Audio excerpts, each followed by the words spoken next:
लंबे इंतजार के बाद आखिरकार राणा जी आ गए। मौत हमारे साथ सिर्फ आंख में चौली खेलती है। हम कितना ही उसे लुभाने की कोशिश क्यों ना करें, हमें गले लगाती ही नहीं। अतीत का साया अब भी तेरे साथ है। बचपन में सगाई के बाद मंगीता चलता सा, पैसों की कोई कमी नहीं, फिर भी एक भी रिश्ता नहीं खोज पाए तेरे लिए। बचाओ! किसान पहले से ही बहुत ज्यादा लगान दे रहे हैं। अब अगर हम इस लगान को 2 गुना कर दें तो किसान के पास खाने के लिए भी कुछ नहीं बचा होगा। Seems Rana ji has already made a decision. I'm sorry राजमाता, मैंने आपका टाइम वेस्ट किया और अपना भी। राजमाता,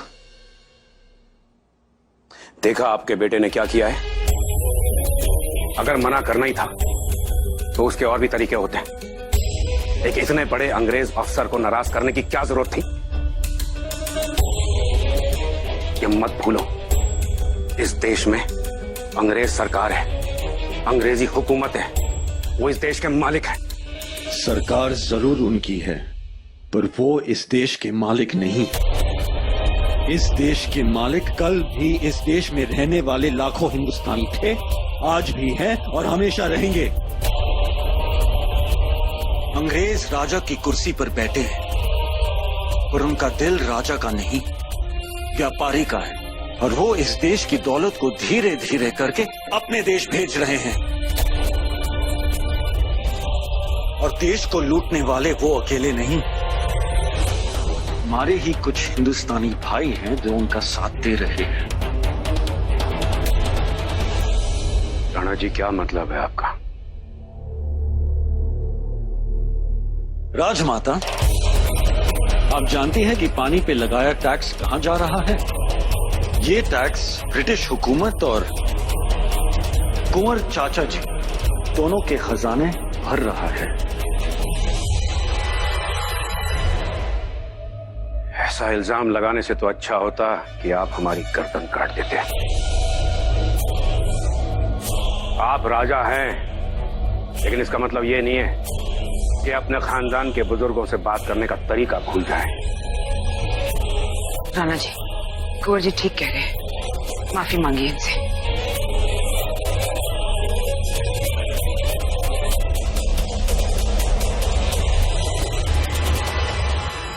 आप जैसे देशभक्त पर हमने शक किया, इसके लिए हम माफी मांगते हैं। पर हम क्या करें, हमने वही कहा जो हमें पता चला।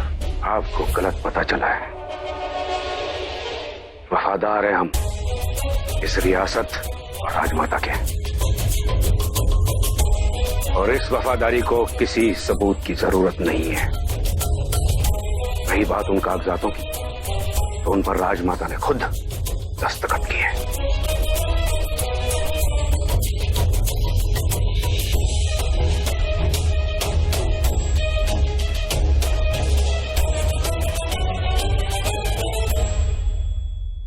हमें कुछ नहीं पता राणा जी। हमसे कहा गया था कागज पर दस्तखत कर दो, हमने दस्तखत कर दिए। हम क्या करते राणा जी? सुलक्षणा की मौत के बाद आप सब कुछ छोड़ छाड़ कर चले गए थे। इतनी बड़ी रियासत का बोझ हमारे कंधों पर आ गया था, और बोझ जब बढ़ जाता है तो कंधे झुक जाते हैं।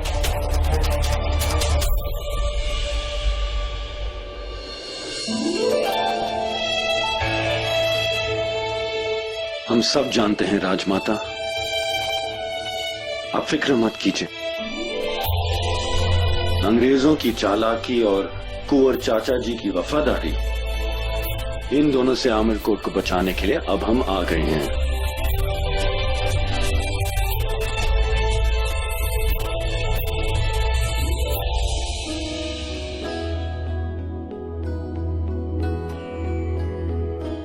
अरे बस बस बस, कितना भरोसा होगी। चुटकनिया कहाँ है? शाम से देख रहा हूँ, दिखाई नहीं दे रही है। उसने खाना खाया कि नहीं? हाँ, उसने खाना खा लिया, जल्दी सोने चली गई। उसकी तबीयत ठीक नहीं थी।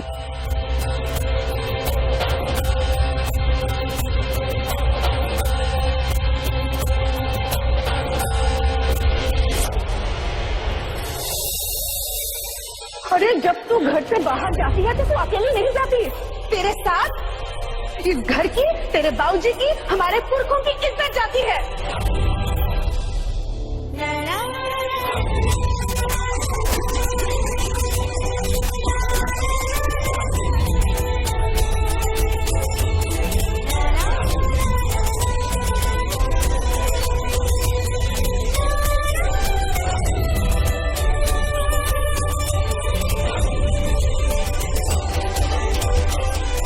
गायत्री,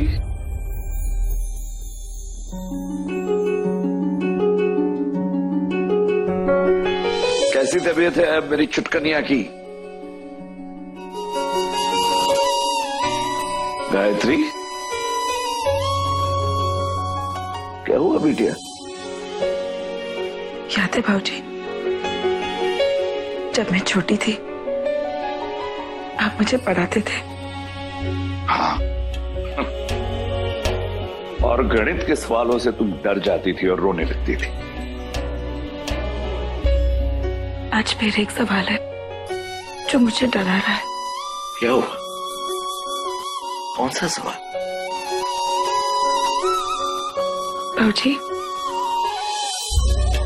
एक लड़की के लिए सही और गलत बाकी दुनिया से अलग क्यों होता है?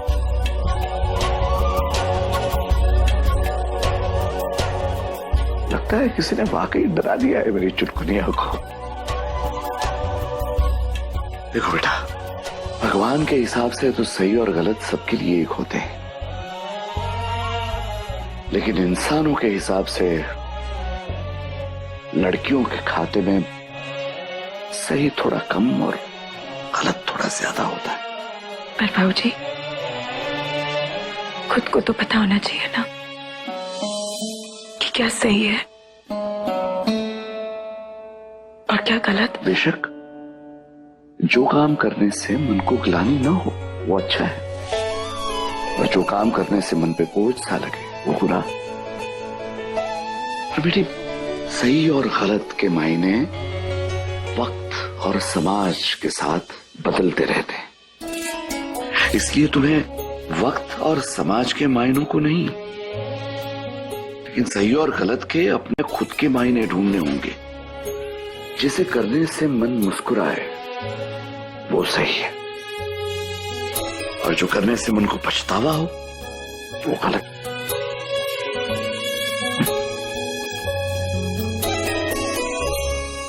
सुनिए, मुंशी जी आए हैं। हाँ, कुछ खा लो।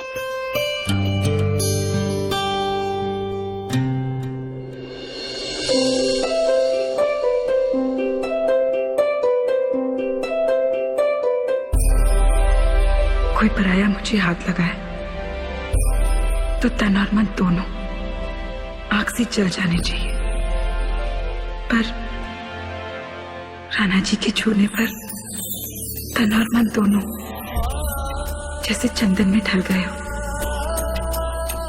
क्यों? क्योंकि राणा जी पराए नहीं लगते।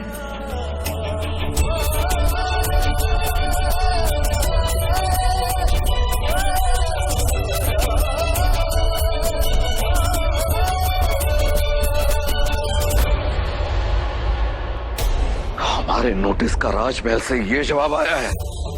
जी सर जी, राजमाता ने आपके लिए यही जवाब भेजा है। लगता है राजमाता से बहुत बड़ी भूल हो गई है जो हमने गोविंद सेठ के नोटिस के टुकड़े कर दिए। लेकिन हमें क्या पता था, हमें लग रहा था कि राणा जी लगान को दुगना करने में मान जाएंगे। मैं राजमाता के घमंड और उनके राजमहल इन दोनों की ईंट से ईंट बजा दूंगा। मैंने सारी जिंदगी बड़े राणा जी के साथ वफादारी की, पर राजमाता ने मेरा अपमान करके वो सारे रिश्ते तोड़ दिए। वो भूल बैठी हैं कि तलवार चाहे कितनी भी तेज क्यों न हो, आखिर बनती तो लोहे से ही है, और आज के जमाने में लोहे के आगे नहीं, लोग सोने के आगे झुकते हैं। लगता है राजमहल के झुकने का वक्त आ गया है। ये कर्जा चुकाने का कोई तो रास्ता होगा। एक रास्ता है, लेकिन उसके लिए राणा जी को मनाना पड़ेगा। कहीं ये रास्ता किन्नौर तो नहीं जाता? आप किन्नौर की राजकुमारी शर्मिला से राणा जी का ब्याह कराना चाहती है, पर राणा जी कभी इस ब्याह के लिए हाँ नहीं कहेंगे। उन्हें हाँ करनी पड़ेगी यशोदा। राजकुमारी शर्मिला जो दहेज लेकर आएंगी उससे इस रियासत का कर्जा उतर सकता है। राणा जी को मानना ही पड़ेगा। और कैसे मनाना है ये हम अच्छी तरह जानते हैं।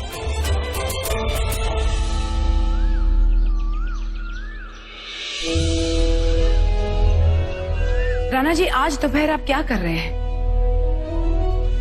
पहले दीवान जी के साथ बैठेंगे कुछ कागजात देखने, उसके बाद कुछ किसान आ रहे अपनी समस्या लेके। हमने सोचा हम उनके साथ बैठें। किसानों ने अपने राजा का इंतजार 6 बरस तक किया है, एक दिन और भी कर सकते हैं। जी, आज दोपहर राजमाता ने अंग्रेज छावनी के टेलर एल्बर्ट को बुलाया आपके मेजरमेंट्स के लिए। हमारी 55वीं पर हम एक बहुत बड़ी पार्टी दे रहे हैं। आसपास की रियासतों से सब राजे रजवाड़े आएंगे। ऐसे में हम चाहेंगे कि आपकी शान अलग ही लगे। राणा जी, एल्बर्ट टेलर की सिलाई तो खादी को भी रेशम में बदल देती है। और फिर राजमाता ने तो आपके लिए खासतौर पे ढाके की मलमल मंगवाई है। ये बहुत बड़ी पार्टी होगी। बड़ी? आमेरकोट से मेवाड़ तक, मेवाड़ से ग्वालियर तक के सारे राजा आ रहे हैं। और आप जानते हैं, दिल्ली से खासतौर पे घंटे वाले हलवाई को बुलवाया गया है। अरे सिर्फ 50 तरीके की तो मिठाइयां बन रही हैं। और 12 झूमर राजमाता ने मंगवाए हैं, खासतौर पे जर्मनी से। आज देखिएगा, पूरी दुनिया देखेगी। ऐसी रोशनी होगी इस महल में। रोशनी करने के लिए अगर घर जलाना पड़े, ऐसी रोशनी से तो अंधेरा बेहतर है।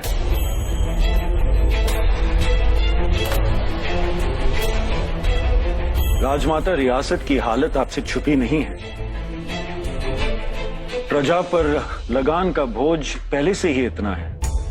अब इस हाल में इतना खर्चा करके उनके गरीबी का मजाक नहीं उड़ाया जाएगा।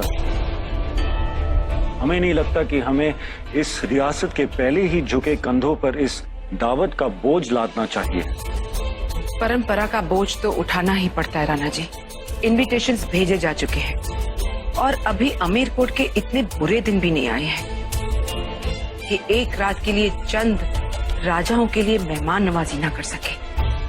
पर राजमाता, आप फिक्र ना करें, इस दावत का खर्चा प्रजा को नहीं उठाना पड़ेगा। अगर ऐसी बात है तो हम इस परंपरा को निभाएंगे, पर साथ ही साथ हम इस रियासत के एक और परंपरा को निभाना चाहेंगे। ऐसे किसी भी मौके से पहले राजा अपने प्रजा के लिए प्रार्थना और दान देने मंदिर जाते हैं। हम बड़े राणा जी की शुरू की हुई ये परंपरा भी निभाना चाहेंगे। हमें आपसे ऐसी ही आशा थी राणा जी। लक्षराज, राजमाता चाहेगी कि इस मौके पर आपकी पत्नी स्वर्णलेखा भी इस महल में हो।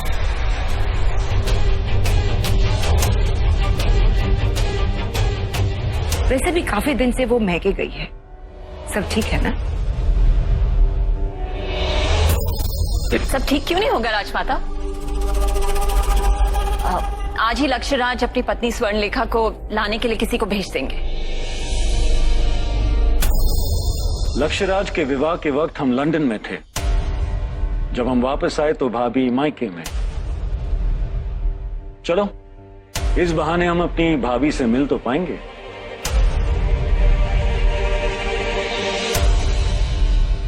यशोदा, मंदिर में कहलवा दो कि आज राजमाता और राणा जी मंदिर आ रहे हैं। हम अपने जन्मदिन का जश्न पूरी धूमधाम से मनाएंगे।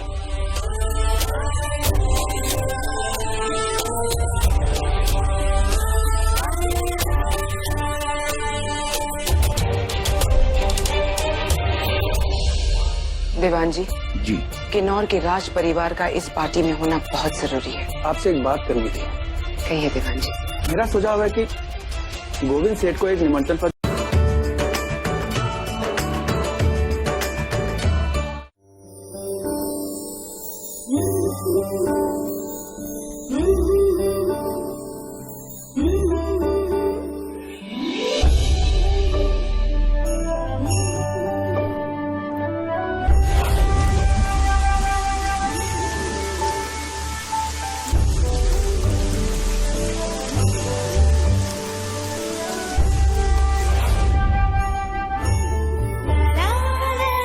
राणा जी ने मेरी जान बचाई है तो मुझे भी उनके लिए कुछ करना चाहिए।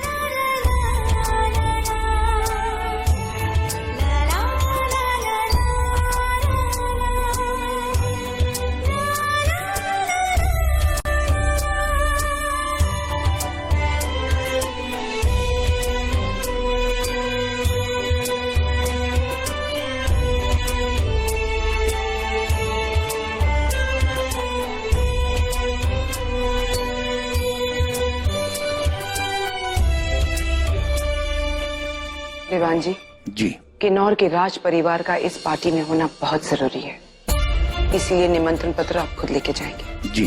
और उनसे कहिए कि राजमाता ने किन्नौर के राजा, उनके परिवार और खास तौर पे राजकुमारी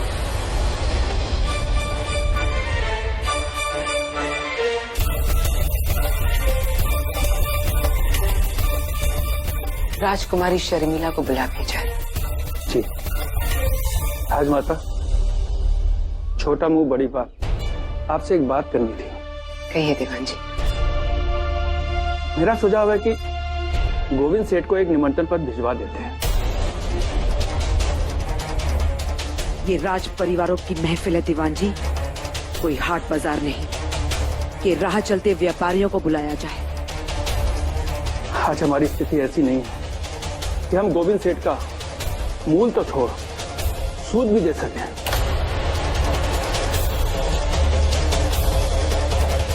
इस दावत के बाद सब कुछ ठीक हो जाएगा दीवान जी। राजमाता जो कुछ कर रही है कुछ सोच कर ही कर रही है। राजमाता, इसमें कोई शक नहीं है कि जो आप कर रहे हैं सोच समझ के कर रहे हैं, पर अगर पैर की जूती पैर को काटने लगे और उसे बदलना मुमकिन ना हो तो ऐसा कार्य करना चाहिए कि जूती नरम पड़ जाए। आपका निमंत्रण पाकर गोविंद सेठ सख्त नहीं रहेंगे। ठीक है दीवान जी, इसके बारे में राजमाता जरूर सोचेंगे।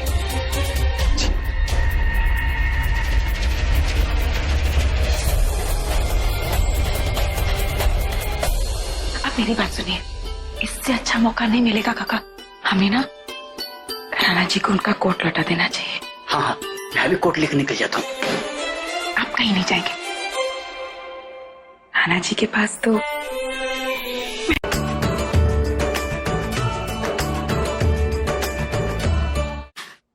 ताड़ की तरह लंबी हो गई है लेकिन अक्ल घुटने में ही है।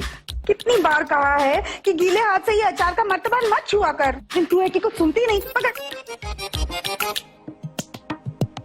माँ, तू मुझसे कुछ कह रही थी? लो कर लो बात। तूने कुछ नहीं सुना ना? तेरा ध्यान कहाँ रहता है गायत्री आजकल? हर वक्त खोई खोई सी रहती है जैसे किसी राजा की रानी हो। माँ जी क्या है?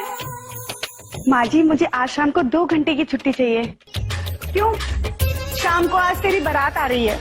बारात आती तो रात भर की छुट्टी लेती। चुप कर। आज शाम को राजमाता और राणा जी मंदिर में आ रहे हैं, ढेर सारा काम पुन करेंगे। मुझे राणा जी को देखना है। मैं जाऊँ? कोई जरूरत नहीं है जाने की।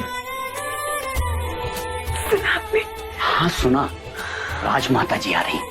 पर मैंने तो सुना राणा जी आ रहे। बेटिया, कभी कभी मन जो सुनना चाहता है ना, कान वही सुनाते हैं। उफ़, अब मेरी बात सुनिए, इससे अच्छा मौका नहीं मिलेगा काका। हमें ना राणा जी को उनका कोट लौटा देना चाहिए। हाँ हाँ, मैं भी कोट लेकर निकल जाता हूँ। आप कहीं नहीं जाएंगे, आप कुछ समझते ही नहीं हो। राणा जी के पास तो मैं जाऊंगी। बिटिया? क्या पर बिटिया? सोचिए, राणा जी ने मेरी जान बचाई थी तो धन्यवाद भी तो मुझे ही कहना चाहिए और साथ में मैं तोहफा भी लेके जाऊंगी। जल्दी से तोहफा पूरा कर देती हूँ। ये जाने के बाद ना आप घर पे सबको संभाल लेना। हाँ? अरे बिटिया, पर मंदिर के नाम से झूठ कैसे बोलूंगा मैं? झूठ कहाँ? मंदिर में तो लोग अपने भगवान के दर्शन को जाते हैं। काका, मैं भी तो वही करने जा रही हूँ।